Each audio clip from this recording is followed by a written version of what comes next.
Hello friends, this is Dr. Rajat Mathur from Clinic Eczemas, your one-stop solution for all your problems related to dental, skin, hair and plastic surgery. आज हम एक बहुत ही common topic discuss करने वाले हैं. Topic बहुत common है but उसके बारे में अवेयरनेस बहुत कम है and the topic is dental filling. So what is a dental filling या what is a dental cavity? So हमारे दांत में जो भी एक छेद हो जाता है या होल हो जाता है या हम उसको कैविटी बोलते हैं, दैट हैपन्स बिकॉज दांतों में जब डिपॉजिट्स या बैक्टीरिया एक्यूमुलेट हो जाते हैं तो वो दांत में एक होल कर देते हैं. Now this is called as a dental cavity. So सबसे पहला क्वेश्चन ये आता है, how to treat this dental cavity? इसका ट्रीटमेंट क्या है? हम लोग बहुत कन्फ्यूज्ड हैं. क्या इसमें रूट कैनाल करना है? क्या इसमें फिलिंग करनी है? सो इसका बहुत ही सिंपल सोल्यूशन है which I will explain to you right now. So basically हर दांत में हमारे 2 या 3 जोन्स होते हैं.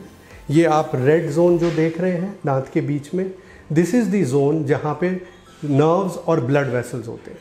तो जब हमारी कैविटी डीप होती जाती है, जब वो छेद जो है वो गहरा होता जाता है और जब वो नसों तक पहुँच जाए, तो दैट इज़ द टाइम हमें रूट कैनाल ट्रीटमेंट करना होता है. और जब वो कीड़ा या कैविटी नसों से दूर हो तो हम उसको फिलिंग कहते हैं, वहाँ पर फिलिंग की जा सकती है. So this is the difference between a cavity, a filling and a root canal treatment. अब ये नॉर्मली कन्फ्यूजन क्या होता है, most of the times we feel कि जब दर्द है तो रूट कैनाल होना है, जब दर्द नहीं है तो फिलिंग होना है. So that is not the right way to decide. The decision point is कि कैविटी डीप कितना है. सो अगर वो कैविटी डीप है और नसों तक पहुंच गई है तो उस केस में हमें रूट कैनाल ट्रीटमेंट करना है, चाहे पेशेंट को पेन है या नहीं. बट अगर वो कैविटी नसों से ऊपर है या ब्लड वेसल से ऊपर है तो हम सिंपल फिलिंग कर सकते हैं, चाहे सेंसिटिविटी कितनी भी हो, बट उस केस में सिर्फ सिंपल फिलिंग से आपका पूरा ट्रीट हो जाएगा. सो अब नेक्स्ट क्वेश्चन, सबसे कॉमन क्वेश्चन जो ये है, how painful is the treatment? So that depends कि अगर हमने वेट किया है कि हमारी कैविटी बहुत डीप हो जाए, जितना हम दांत के अंदर जाते हैं उतनी सेंसिटिविटी टूथ में बढ़ती जाती है. So the procedure is painless.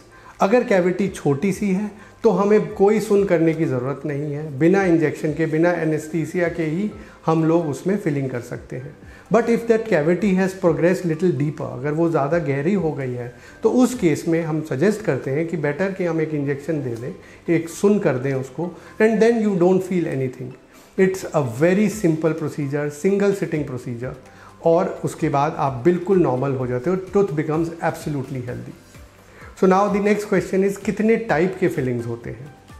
So basically जो सबसे कॉमन टाइप ऑफ फिलिंग है that is called as the composite filling. Now that composite is a type of polymer जो बहुत सॉफ्ट होता है, टूथ कलर्ड होता है. वो एक बॉन्डिंग एजेंट की मदद से हम उसको दांत के साथ जोड़ देते हैं. कैविटी पूरा क्लीन करते हैं पहले और उसको दांत के साथ जोड़ दिया जाता है.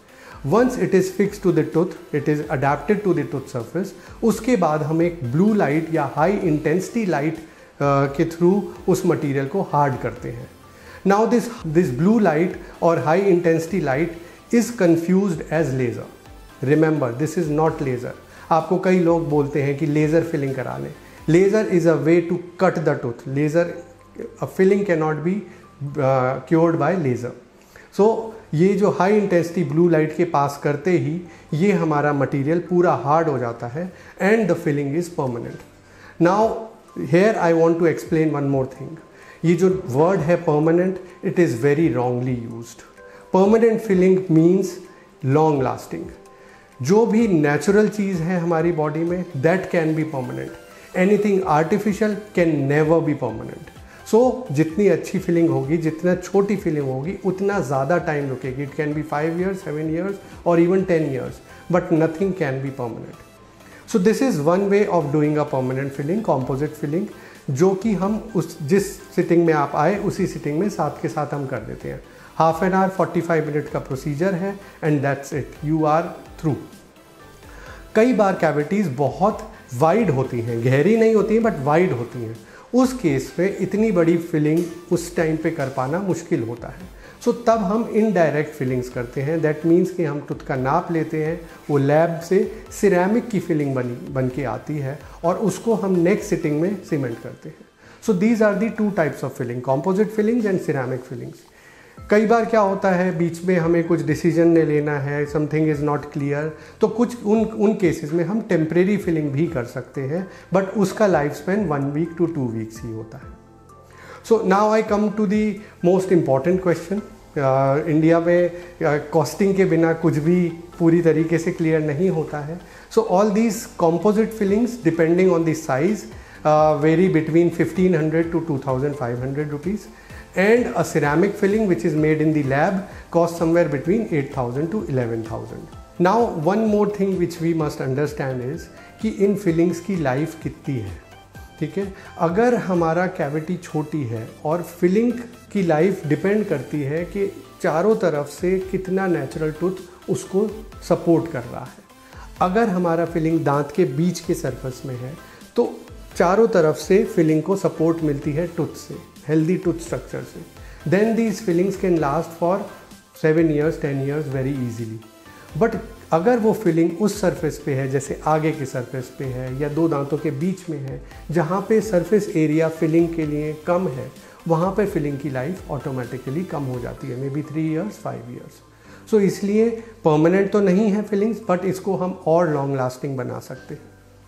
Next question which comes is कि हमें फिलिंग्स के बाद क्या ध्यान रखना है। So basically all these composite fillings या ceramic fillings, these are very hard fillings, very durable fillings. आपको इमीडिएटली आप खाना भी खा सकते हैं, कोई वेटिंग पीरियड नहीं है, सब कुछ बिल्कुल नॉर्मली आप कर सकते हैं। कुछ चीज़ों का जो हमें ध्यान रखना होता है वो है ज़्यादा चिपकने वाली चीज़ें, जैसे गजक हो गई या च्युइंग गम हो गई या एक्लेयर्स हो गई, जिससे कि चिपक के फिलिंग निकल सके, वो हमें अवॉइड करना चाहिए। So I think I have answered most of your queries. This videos we are making for awareness. I would request आप इनको अपने फ्रेंड्स और फैमिली से शेयर करें, लाइक करें और सब्सक्राइब करें। Thank you.